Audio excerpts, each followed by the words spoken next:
Hester Shaw, a 28-year-old single woman, resides in Salzhaken, a mobile Bavarian mining town.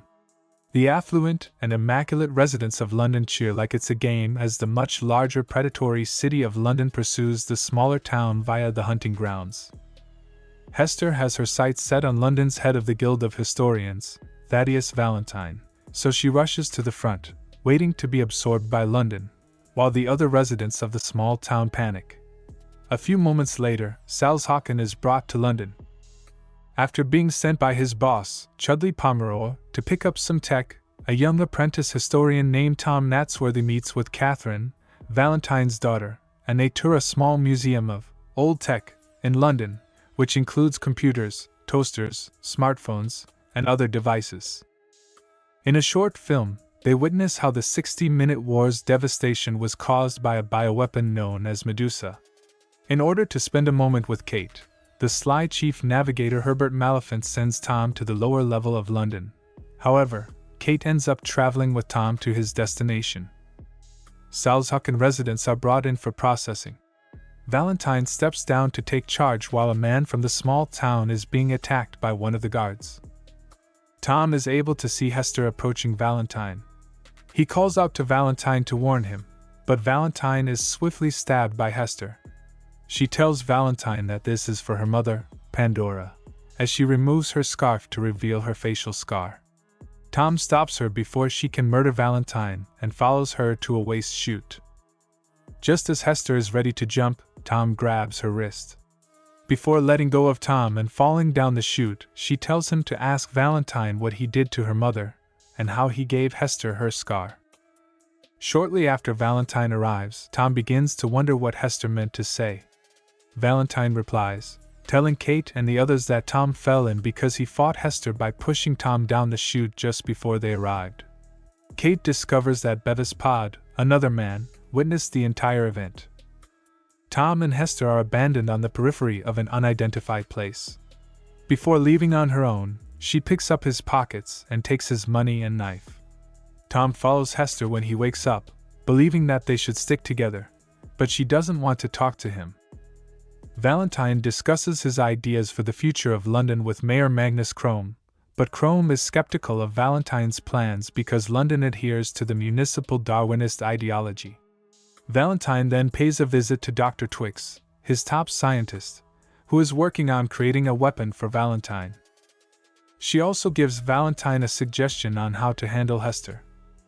Hester and Tom are soon discovered by scavengers the Night Hunter and brought to the town of Scuttlebug. Kate searches for Bevis to find out what he observed.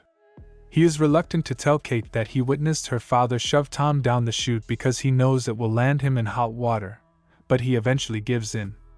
Additionally, Bevis is aware that Valentine is hiding something and is working on a project inside St. Paul's Cathedral. The two of them attempt to find a means to enter the building. Hester and Tom are placed in a cell by seemingly friendly people, but they are not allowed to leave. Then Hester shares with Tom how, when she was 8 years old, she lost her mother.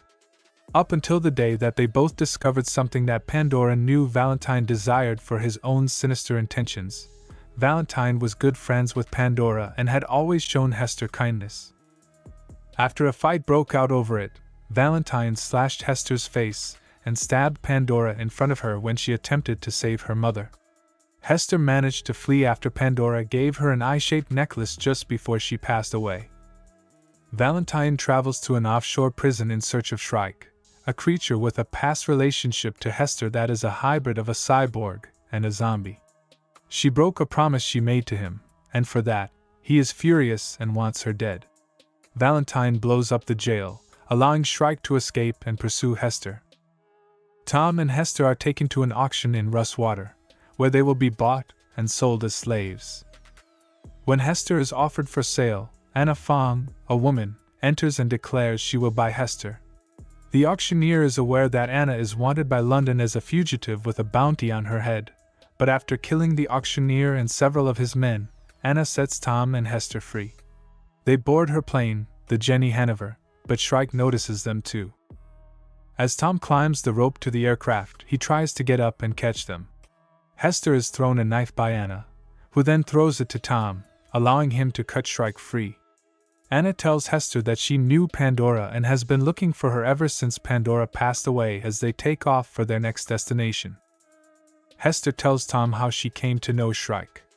Shrike found her after she had run away as a child, and he raised her for years just like his own. He was aware of Hester's constant sadness and proposed a way to ease her suffering. In order to allow Hester to die and reincarnate as a machine with no memory of the horrors of her early years, Shrike unveiled the robotic body he created for her. She was about to accept his offer, but then she learned that Valentine was approaching. Disappointed with her own deceit, she set out to find Valentine and left Shrike all alone. Kate and Bevis converse with Pomera in the interim to conduct additional research. He guides them stealthily through a tunnel into the cathedral. Hester and Tom are brought to Airhaven by Anna, where they meet her Anti-Traction League partners. Pandora was attempting to conceal something from Valentine, she informs Hester. Kate notices Valentine's massive Medusa weapon. When he discovers the weapon on his own, she also witnesses him shooting Chrome down. Anna and her team are working to stop Valentine from using the weapon. Shrike appears at that precise moment, attacking and killing Anna's allies. As the survivors attempt to flee, Airhaven begins to burn. After pursuing Hester and Tom, Shrike almost kills Tom before Hester begs him to stop. Shrike discovers Hester has feelings for Tom. He also realizes that the fight has severely damaged him and that he will eventually perish. Hester is released from her vow and is allowed to leave. When she leaves him in tears, Shrike's last memories of Hester are of her as a young girl. She, Tom, Anna, and a few others manage to flee. Valentine gets ready to lead London in Shanghua's direction. In order to assist in launching the anti-tractionist fleet against London, Anna speaks with Governor Quan. The heroes get closer and closer to the wall as they soar toward London. Valentine pulls up Medusa to launch the initial burst of force against the wall. After realizing her father's true nature, Kate declines to support him. Another blast hits the wall, taking many of Anna's teammates with it. Hester and Anna succeed in traveling to St. Paul's in London. Hester discovers that the kill drive for Medusa is contained in her mother's necklace. Hester tries to stop Medusa before the last blast can completely destroy the wall, and Valentine and Anna fight. Anna is fatally impaled by Valentine, but she survives to witness the closure of Medusa. Valentine still intends to kill millions of people in order to force London into the wall. London's engine refuses to stop, even though Kate tries to stop it.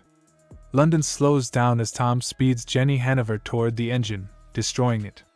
Valentine tries to flee on his own plane, but Hester finds him. He tells her that he is her father, and that he loved Pandora before she passed away. Hester declines the opportunity to murder Valentine. Before Valentine's craft is destroyed by a blast from Tom, she boards the Jenny Hanover with him.